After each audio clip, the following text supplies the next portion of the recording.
O meu pai, ele morreu faz 7 anos, tinha 13, isso. Meu pai não era uma pessoa muito certa, tipo, honesta. Ele fazia coisinhas erradas porque a gente passava muita necessidade. Aí, ou ele entrava numa vida tão boa, ou a gente passava muita necessidade. O dinheiro que minha mãe recebia era muito pouco. Ela era costureira, recebia, sei lá, menos que um salário mínimo. Era pra 3 filhos. Eu, ele e tem outra mais velha. Você é do meio ou você é mais... Eu sou a caçula. Ah, você é mais nova. Ele é do meio e tem a outra mais velha. Ah, tá. E aí... Eita, por onde eu começo? Aí pronto, aí ele fazia, tipo, sabe? Era uma vida muito doida, assim, porque pra mim era normal. Tipo, eu assistia TV, às vezes saía notícia do meu pai, tipo, em programa policial, sabe? E aí minha mãe tentava explicar assim, falava, ai, filha, é pra gente conseguir se manter. Tipo, se ele não fizer isso, sabe? Sei. Aí pronto, aí ele vivia isso, tipo, eu não conseguia muito ver ele, porque ele quase sempre estava preso, então ele não era tão presente. Mas era meu pai, né, gente? Não tem muito o que falar. Sim. Aí pronto, quando ele foi preso 4 vezes, e aí da última ele ficou com aquela pulseira, sabe, na tornozeleira, que ele só podia sair de casa por certos quilômetros, assim.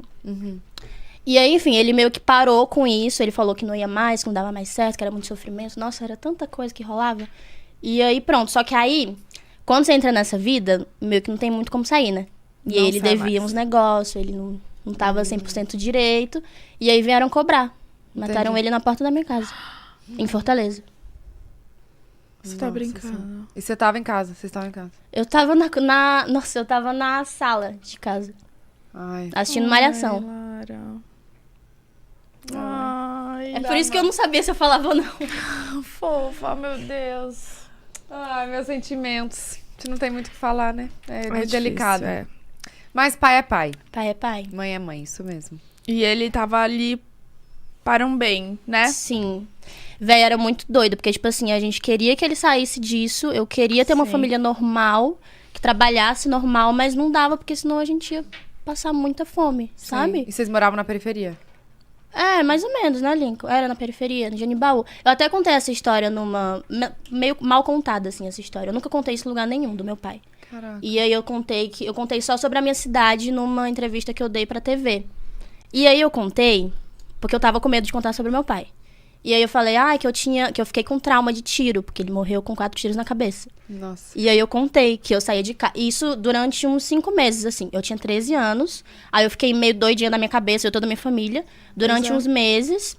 E aí com 14 eu já consegui seguir minha vida, comecei a gravar meus vídeos e sair normal. Só que durante esse período, eu ficava com muito medo de sair de casa. Eu tinha medo de... Tipo assim, eu morava na favela e do nada a gente escutava tiro, sabe? Tinha fogos, às vezes, que era pra comemorar que alguém tinha morrido. Era muito pesado, assim. E aí eu contei isso numa entrevista. Eu falei que eu tinha medo de tiro. Sim. Aí a galera associou com a minha época que eu comecei a sair já, que eu já tinha, né? Tava de boa, com os meus 14, 15 anos. Aí eles falam que eu nego minhas origens, que eu tinha medo de sair na rua, mas eu vivia nos lugares. Só que isso foi bem depois. E o meu trauma de tiro é por causa do meu pai. É de E eu não infância. tinha contado isso na entrevista, porque eu tava com medo, sei lá, o que o povo ia pensar. Mas hoje em dia eu já tô tão assim que eu nem ligo. Mas, sabe? você não tem culpa do seu pai. É, então. E, ele véi, é seu pai. era o meu pai. Tipo, era o meu pai. Não, ele e era- acho que, às vezes, na sua cabeça, naquele momento, né, naquela idade, você poderia pensar que poderiam cobrar a família também. E aconteceu. Sério? Então, a história que eu parei de estudar foi por isso. Quando ele morreu, aí... tipo assim, a cena foi assim. Ele tava sentado em frente à minha casa, porque ele não podia sair, tava com a tornozeleira. Meu irmão tava trabalhando. Ele tava na escola. O quê? Não, mas tu tinha acabado de chegar, deixa eu contar. Aí você chegou do trabalho de bicicletinha. Foi só o tempo do meu irmão entrar na garagem. Era tipo assim, a entrada da minha casa, a garagem, a sala. Eu tava aqui na sala, dava pra ver meu pai, assim, sabe, sentado. E eu tava sentadinha com a minha irmã, com a minha mãe, assistindo Malhação.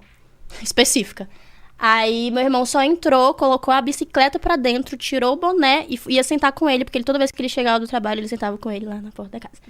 Aí antes dele pisar, assim, sabe, pra fora da porta, aí mataram ele. Então você viu tudo. Sim, todo mundo viu. Provavelmente Tipo, tava porque esperando também. tava tudo aberto, assim, escancarado, que a gente sempre deixava, né?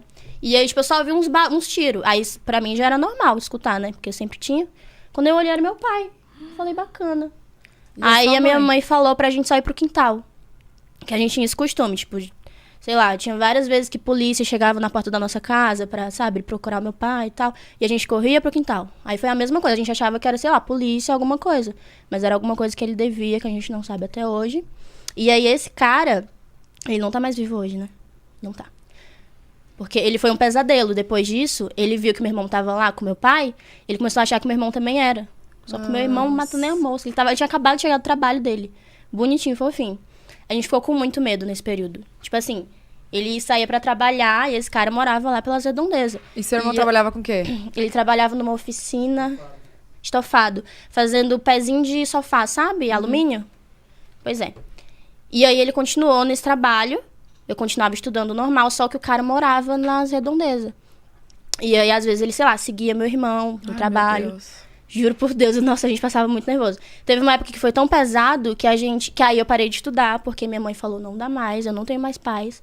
Ela não conseguia ficar, sabe? Ela não conseguia nem trabalhar, porque ficava preocupada com esse menino e com todos os filhos, né? Lógico. E aí a gente falou que ela decidiu que a gente ia pra Sobral, morar em Sobral, é o interiorzinho do Ceará. É interior do Ceará? Tenho medo de errar. Aí a gente foi pra Sobral, porque uma parte da minha família mora lá. Aí a gente ficou eu fiquei na casa da minha prima. Aí ficou eu e ele. Minha mãe não podia porque ela tinha que trabalhar. E aí eu parei de estudar, tipo, eu não, sabe? Ela não conseguia me matricular porque tinha que fazer muito papel, era muita coisa. Ela tinha que cuidar da outra filha que era mais velha, que já tava começando a trabalhar também. E aí foi toda uma baldeação que eu não consegui terminar. E aí ficou vocês dois no interior e ela e a sua irmã Isso. Lá em Fortaleza. Lá em Fortaleza, na nossa casa. Porque aí elas tinham que viver a vida lá, né? Sim. E aí eu e meu irmão, quando a gente eu era mais novinha e ele era o do meio, a gente só ficava lá, tipo, eu ficava lavando os pratos da minha prima, ajudava ela em casa, ela tinha uma filhinha, eu ajudava a cuidar. E você tinha quantos anos nisso? 13, eu ia fazer 14. Faltava um pouquinho pra essa virada, sabe? Pra eu Sim. voltar pra Fortaleza. Aí eu lembro que a gente saiu dessa casa, que eu não consigo mais ver essa casa, nem foto. Ainda existe a casa? Existe, tá alugada, mas eu não vou lá nem a pau. É de vocês a casa, então? Era nossa. A casa que vocês moravam. Isso, a casa que a gente morava, que aconteceu, tipo, muita coisa ruim, sabe? Inclusive o final desse babado. Não consigo ver por nada. A gente saiu de lá, fui morar na casa da minha avó, que era no mesmo bairro, assim. Aí foi nessa casa que a gente começou a viver melhor, tipo, eu comecei a ter acesso à internet, que eu não tinha até então.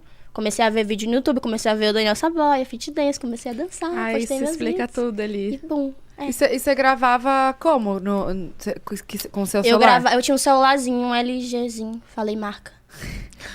Um celular, gente, eu tinha um celular, um Ué, vai smartphone. que a LG te contrata. Pois é. Eu nem uso outra marca, tá? Eu uso LG. Pois é, já ia mostrar a LG que ela não está usando. Eu tinha um LG, eu me recompus agora que eu fiquei nervosa. Toda vez que eu falo isso, eu fico muito nervosa. Mas Aí, você faz terapia, né? Amiga, assim, a primeira vez que eu falei sobre isso foi na terapia. Porque nem com a minha família eu converso direito. Tipo, a gente ficou tão, assim, abalado que aconteceu. E a gente ficou, assim, estarrecido. Tipo, meu Deus. Quer apagar, né? Um pouco da memória. a gente não gosta de lembrar. Tipo, ele escutava muito Racionais, MCs. Eu escuto até hoje. Toda vez que eu escuto, eu me desmancho de chorar. Eu e todo mundo lá em casa. Porque lembra? Porque lembra muito, é a cara dele. Tipo, a casa lá é a cara dele. Eu não tenho nenhuma lembrança, sabe? De roupa, assim, porque não dá. Tudo que eu vejo, quando eu falo, quando eu toco no nome, eu fico assim. Ai, emocionado. Oh, que bonitinha. É foda essas coisas, É né? babado. E, tipo assim, faz 7 anos, eu tava até falando pra amiga minha esses dias. Tipo assim, faz 7 anos, vai fazer 8. E eu lembro, parece que não é verdade. É que nem quando algum artista, assim, recente morre, né? A gente fica, meu Deus, é inacreditável. Tipo, parece que não aconteceu. Não cai a ficha, Não né? cai a ficha. Tipo assim, recente, mas tipo assim, faz 7 anos e não caiu a ficha. Parece que ele tá, sei lá. Eu tenho a impressão que ele tá preso, porque ele passava muito tempo preso. Eu tenho a impressão que ele tá preso e que ele vai voltar. Porque do nada ele voltava pra casa. Essa é a impressão que eu tenho. Sim. Mas eu acho que na vida a gente tem muitas perdas, né? Eu acho que cada um encara de um jeito. E se pra você é melhor você achar que ele tá viajando, que ele tá... Sim, eu tenho esse pensamento. Tudo bem, entendeu? Não cai a ficha, velho, não cai. Mas é muito difícil, as pessoas julgam muito. quando não passam, né? Quando não estão na pele. Então, eu nunca passei por isso, eu não consigo imaginar o que você sente. É muito delicado. E as pessoas precisam respeitar. E a sua história, Sim. você não precisa ter vergonha. Você não precisa eu não tenho. culpar. Depois se que culpar. eu fiz a terapia, aí eu contei, tipo, foi a única pessoa, assim, porque só minha família sabia, nem meus amigos mais próximos. Tipo assim, nenhum amigo meu sabe disso, tô falando isso agora, ninguém sabe. Sim. Eu contei na terapia, e aí ela falou que eu precisava contar, tipo, que precisava tirar isso de mim, sabe? Porque parece um peso. Que toda vez que toca no assunto de pai, eu fico que bonitinha. Eu fico assim, eu travava, tipo, eu falava, não tenho pai, tipo, ele não tá mais aqui, e não contava, sabe, a história. Agora eu contei. Mas agora você colocou pra fora. Sim. Tirou esse peso e não Vou até precisa... tirar esse blazer. Tira. E é isso que a gente fala, não precisa se sentir culpada, é seu pai, gente. É seu Meu pai. Então, uma coisa que eu aprendi na terapia foi na terapia, acho que foi. Que nem tudo que o nosso pai e nossa mãe nos ensinou é o certo. Mas eles só Exatamente. ensinaram o que eles E aprenderam. a gente sabia, tipo assim, eu era criancinha e eu sabia que aquilo não era certo. Meu irmão também, tipo, eu lembro que a galera da nossa rua, todo mundo se conhecia, né? A galera ficava, filho de peixinho, pode esperar crescer aí, vai ser igual. A gente cresceu, tá aqui.